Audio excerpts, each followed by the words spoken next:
Cancer, hello there, my beautiful friends. We're going to do your general tarot reading for late June, moving into early July 2026. Thank you so much for joining me today. You know, I appreciate each and every single one of you.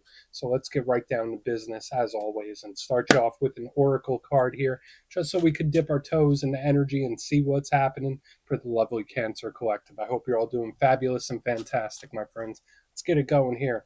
My guide, spirit team, talk to me. What do we got for the beautiful Cancer Collective in Cancer season, might I add, late June, early July? What energies, messages, insights can we take a little peek at? And yeah, we're just going to take a real quick look at this first card. Then we'll get into the full reading itself. At the very end, I'll pull you a bonus card from the Shadowland Tarot just to see what might be in the shadows or what shadow work you could lean into, which is always interesting. But let's get it going here. Let's rock and see what we got for Cancer in late June, early July. What's the vibe? What's the energy? Let's get this going here. We're going to have some fun today, my good friends. Let's get this card out nice and quick. There we go. Ask and you shall receive. It feels very people-y with this first card, and I think you're going to see exactly what I mean when I drop this one out here. We'll get all those people all over the place. Now, that can mean a whole variety of different things, and it doesn't just have to represent other people. It's just like how the energy seems to flow, and it's quite a bit. Now, before we fully dive into that, if you're new here, I'll be speaking about the June subscriber surprise towards the end, so you might want to check that out. And also, if you could kindly illuminate that like button by tapping it right on its third eye, you know I'd greatly appreciate it. But enough of the promo, into the reading. Let's talk more in depth about this card. And right before we do, I just want to wish you all a very happy birthday from me to you, because it is Cancer season. So I hope you all have a beautiful birthday. But back to this card. We see all these individuals, right? Like we have the bald headed dude, we have the lady here, we have all these different pictures of different people. Even in the background, there's shadows of others. Now, when I get this card, I can think about group dynamics. So whether it's like family, friends, work related, community related, it's just like a lot of people. So for some of you, it makes sense. Like in your birthday season, you might be a little more popular than you normally are, which, I mean, that's cool. There's just like a lot of people's energy around you. So if you're energetically sensitive, you might want to ground yourself down, especially if you tap into the energy of others without realizing it, because this could be like really picking up the vibes and energies of other people. So that's something I'd watch out for. Watch out for any funky group dynamics, of course, when this card is in the mix. Now, another thing I like to link with this card is not just specifically people. If you have a lot on your plate, if you're burning the candle at both ends, if you're busy, or you have a lot on your mind, that's what I think about this card. Maybe Spirit wants you to get busy. That's possible too. So you see what I mean? There's a lot of different ways we can interpret this. This is even one of my cards that I connect to social media as well. So maybe you've been scrolling more than you usually do, but we're going to let that chill right there. No judgment here. Let's get into tarot. And yeah, I always say that first card, it doesn't make or break the reading. It's just a little footnote. So let's get you 3 tarot cards in the upright. Then we'll get into that intuitive juiciness. Shuffle it up one time here for my Cancer friends in their birthday season. Let's go. And while we get this deck shuffled up and ready to go, let's talk about last week's reading. So it felt extremely strategic to me, whether it was your energy showing up or someone else's. It was titled They Are Planning. So it was like a step-by-step approach where someone kind of had like an outline and they're willing to follow through with it. So again, for some of you, that might be advice, whatever you're dealing with, where it's like, all right, have a plan of attack and see it through. Or again, it could have been somebody else, right? But we're going to see what shows up this week. As you know, energy is very fluid, never set in stone. So only take this how it hits for you, because we could be seeing your vibe or somebody else, right? Let's get it going. 3 cards here for Cancer. What do we have in their birthday season, please? Let's get these cards out. All right, the Moon. That's actually a really good card in a Cancer reading. It is. Even though it's technically a Pisces card, I also link it to Cancer. That's your ruling luminary. So I think it's good for a Cancer reading. Let's get a couple more. That energetic sensitivity holding through. Okay. 9 of Cups. We'll take it. So far, so good. You know me, I always try my best to keep a neutral stance until we have like a full spread out, but I'm liking that. Let's get one more. And then we have the Emperor. Cool. So I think this energy, we might be pleasantly surprised with how it turns out in the end. And I don't know why I'm using that exact verbiage, knowledge, and maybe that's going to tie into the whole reading itself. But let's go through. I'll give you some of the classical meanings and archetypes, then we'll get into that juicy, intuitive stuff. But at first glance, you know me, I always love to look at the elements. I feel like that frames the reading and tells us how the energy is going to flow. Very important piece. And we are water heavy with the moon and the nine of cups. That's water element. And then we have the emperor, which is fire. So these are two totally different areas of life, and they both have their positives and challenges. But since you are a water sign, water heavy is not a bad thing. It's actually very supportive for you. So water represents the realm of emotion, matters of the heart, things, people, situations that we're emotionally invested in, things that we actually care about genuinely. It could represent intuition, energetic sensitivity, your gut instinct. That's a big thing with water. Partnerships, that's a big thing as well. So notice how we saw all those people and now we have all this water. It makes sense to me. It's very artistic, creative, thinking outside the box. So it's good for that. The only downside with water is that it's just like the tides, right? It ebbs and flows. It's in, it's out, it's up, it's down. So just watch out for those emotional ups and downs, because sometimes too much water can overwhelm. But for a water sign like your beautiful self, you're pretty good at navigating these, right? Now, on the back end, we have fire. That's the realm of action. So whether it's the actions you take, the actions other people take, the actions you want to take, it could represent health and vitality, energy levels. I normally think of fire as like a high vibrational type of energy. So it's good. Unless you're feeling a little low when it comes to energy, but I usually give it the benefit of the doubt. The only downside that I always think of with fire is that it has a little bit of unpredictability, right? Like it could look like it's going one way and then go another. So there's an explosive quality to it that we just want to hone in on. But I don't know why I have this pleasantly surprised type of energy. Let's go through and start building this out piece by piece. Position number one, we start with the moon. Now, as I mentioned, that's a very good card for Cancer reading. And yes, it does represent Pisces, but me personally, I give it to both. I give it to Pisces and Cancer. Now, the moon is very subtle in its energy. And obviously, you see it. We got the full moon, got the dogs howling at the moon. It's just like very soft and subtle. This is huge when it comes to intuition, psychic gifts, dreams, spiritual signs and synchronicities. I always think of with this. So think of it as like a gut feeling. I usually like the moon quite a bit, but since it is so subtle and not in your face, it is the, I don't want to call it the most secretive card, but to me it just represents mystery. It represents the unknown, the questions that we have. So I'm not sure if a lot of cancers in this time of year have a lot of things where it's like, I wonder how this is going to go. I wonder how this is going to happen. A lot of questions with this card.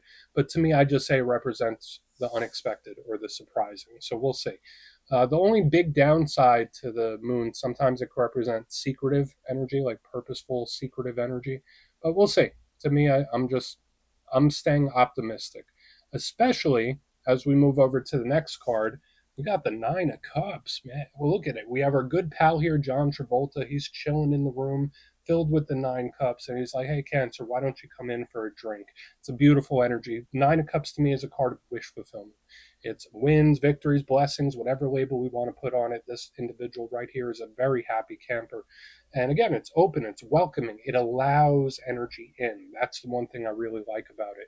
And I always say wins, victories, they come in all different shapes and sizes. So we'll try to get a little more detail. But this is always a great sign. And this is an energy that's loose, it's having fun, it's just really good. Now, the only downside to the Nine of Cups is if you're being a little too open or a little too nice. I don't want to say careless, but this energy could be so nice and give so much to others that, soon those Nine Cups could turn into one. Right. So we want to keep an eye on this, but I usually think it's really good. Sometimes it could also represent material excess or excesses and temptations. So we'll see what's up with them. I'm going to call it a good card until something shows us different. Now, on the back end, we got a very powerful card. We have the Emperor himself. Now, for some of you, you might be connected to an Aries when this card shows up. If you're not, or if you have no Aries placements yourself, the Emperor could be a whole bunch of different things. He gets a bit of a bad reputation, but there's a lot of positives to this card. It could represent authority figures. It could represent father figures. It could represent any person that kind of calls the shots. Because remember, the Emperor is the King of Kings. This could even be an energy you're stepping into in this time, where it's like, nope, this is how it's going to go, and this is how I'm going to follow through. Remember all that planning we had last week? The Emperor can tie into that. So I like it. It's entrepreneurial, it's outgoing, it has a plan, and it follows through. That's really good. The only downside to the Emperor is that sometimes it could have too many guardrails, or it could be a little too controlling. So watch out for any overbearing type of energy. But to me, it seems good. Like, even though there's a surprising type of energy in the undertone, I feel like it's moving forward in a beneficial way. So I'm feeling optimistic. I want to dive deeper on all the Cancer. Let's do it. Let's jump in and clarify. Okay, let's get a good shuffle here. What do we got for our good friends? And yes, this is where I go intuitive with the message, which means I just tell you how it feels to me. So feel free to do further research or rely on your based knowledge of tarot. Because as you know, every single reading is about the reader's interpretation, and I'm just giving you mine. Let's go in on the moon. Let's see what the moon has. Oh, and yes, if you're a reader yourself, please feel free to play along. That's why the box is here. If you're feeling any messages you want to give to Cancer, you can drop it in the comments. I don't mind at all. Okay, what's happening? Let's get in on this card. Okay, cool. Really good. Really good. I just like it. I just love how the energy flows. And that's why I keep holding this phrase in my head, like, I am pleasantly surprised with how this is going. Now, the Two of Cups, of course, it represents soul ties, soul connections, people that are very important to us. Doesn't always just have to be romance. This could be great for any sort of partnership. So whether it's like a really good friend, a very close family member. When I see the moon with the Two of Cups, it could be literally somebody confiding in somebody, or it could be like a surprising or unexpected talk too. So just keep that in mind. You might have a lot of very intriguing conversations pop up out of the blue. So again, whether it's someone you haven't chatted to in a while, a topic you weren't expecting to speak about, the moon with the Two of Cups, it's like, I am trusting you with this, or I'm confiding in you. So we have a little bit of that going on, but I don't feel bad about it. It doesn't feel like a scary secret or something like that. I mean, we'll see if we get any more details like that. But the main vibe I'm picking up here in the front, great energy around partnerships. I'm pleasantly surprised. Surprising or unexpected talk, potentially. But I also get a confiding in somebody where it's like, I need to tell you something, and I'm going to confide in you. That's just how it feels. So we're just going to keep moving. I don't think we need to overcomplicate it. It's come through very simple, very straightforward. We're going to keep moving. So let's go in on the Nine of Cups. I like it. I'll take it. So why is the 9 here? Why is the Nine of Cups here for Cancer? Okay. And the energy, it just lets it flow. Okay, so we have the Seven of Wands in reverse underneath the Nine of Cups. Now, the Seven of Wands, we need to talk about it a little bit, then I'll give you all my intuitive things. The Seven of Wands, notice how it's like this dude, he's up on a ridge fending a lot of people off. Sometimes it could be very problematic. And the two main themes I always pick up with this card is either one, it's an energy that feels cornered and trapped, like between a rock and a hard place, or it's an energy that's willing to fight, fight, fight, push, push, push, determined, determined, determined. So when I see it in reverse under a beautiful, chill card like this Nine of Cups, it's like, okay, whatever happens, happens. It's like an energy that's just allowing energy to flow. And that's been a very consistent theme we've seen for weeks in the Cancer readings, where it's like, hey, just go along for the ride. Let it unfold how it needs to unfold. Because I still think, with this Nine of Cups, Seven of Wands, it's like, I hate saying this, but it's like, the less you try, the better the result. So again, aside from the surprising, unexpected talk, it's like we got a win or a victory coming in too, and it's like I didn't even have to try hard to do it. It's like I didn't even try, and it just kind of happened. It just kind of came to me, which I think is a beautiful thing. If this was in the upright, I'd be a little bit, I wouldn't even say concerned, but I'd be a little bit like, all right, well, maybe you got to make some action, make some moves, or push for something. But in reverse, under the Nine of Cups, it's like I'm relaxed, I'm at ease, I'm letting this energy flow, and I'm getting the best result because of it. So just try not to overthink things in this time. We're going to keep moving. The the big name of the game here, aside from like me being pleasantly surprised by all this stuff, like this wind-based energy and this communication, is the fact that it all feels so smooth. Compared to the rest of the zodiac this week, the Cancer energy is just flowing. It's like a babbling brook in a beautiful forest. We're going to keep going. I'll try not to get too poetic. Let's see what the Emperor has. It's just very calming to me. So let's see what's going. It's reassuring too. But let's see what the Emperor has. Because, I mean, if there's any energy that could allow something to not flow, it would be the Emperor. But I'm not going to slap that label on him just yet. Let's see what's up with the Emperor. Okay. Yeah. So the Emperor does have direction. So there is a difference between just letting something flow or just like, you know, being super spontaneous. And when I see the six of swords in the upright underneath the emperor, it's like, okay, I do have some goals. I have some guidance. I have some goalposts. I know what I need to do. I know what direction I need to go in. I don't need to micromanage every single detail, but as long as I stick to the big picture plan. So whatever it is that you might be going through or dealing with in this time, whether it's a person, whether it's a work thing, whatever it might be, there's something about having a loose outline. We're having like a big picture type of plan where it's like, okay, what do I want to accomplish? What direction do I want to head in? And I think that's the best way to go because that's what the Emperor does. Calls the shots and lets it flow, just like the Six of Swords. So this whole entire reading has that sense of flowing energy, which I love. Like if we had like all this clunky energy in the center, I'd be like, oh yikes. But the whole thing from front to back is like smooth. Now, even if you're cross watching for a Cancer, the same stuff applies to me. The less pressure, the better. So the Six of Swords to me is a card of improvement, coming out of choppy waters into calm, things getting better. So when I see the Emperor with the Six of Swords, this to me is like a guidance of some sort. And this is something I say to people in personal readings when I meet with people. I always tell them like, listen, hey, you're the captain of the ship, and I'm your lookout guy. That's kind of how this feels, right? Like with the Emperor and the Six of Swords, it's like, okay, I know what direction we're heading in. I'll let you know if anything pops up. There's something here about guidance too. So I like the energy overall, the big picture guidance or the big picture planning. Just I think for a lot of cancers this week, energetically, could be very beneficial for you, and it all just seems to flow how it needs to. Right? Let's go through and do a quick recap, then we'll get into the shadow. If you kindly look in the box, I love your reading this week. I do. It's probably my favorite one so far. I still have a couple more to film, but so far I'm loving it. Position number one, I have the moon with the two of cups. Beautiful. I did say this felt like opening up to someone potentially, bearing it all, having a confidant of some sort, really deep talk potentially. This to me also feels like an unexpected or surprising talk or conversation as well. In the center, we have the Nine of Cups with the Seven of Wands in reverse. The less you try, the better, or the more you just let something flow, the better the result for you, because this can be an unexpected or surprising win where it's like, okay, I didn't even try too hard for it and it just did what it was going to do. That's the consistent theme, the flow. On the back end, we have the Emperor with the Six of Swords. It doesn't mean you need to just treat life all willy nilly.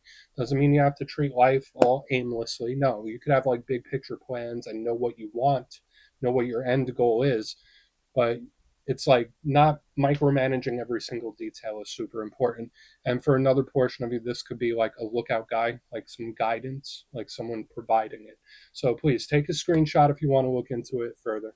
Let's see what's in the shadows. All right, let's get a good shuffle here for Cancer. What do we got for our good friends?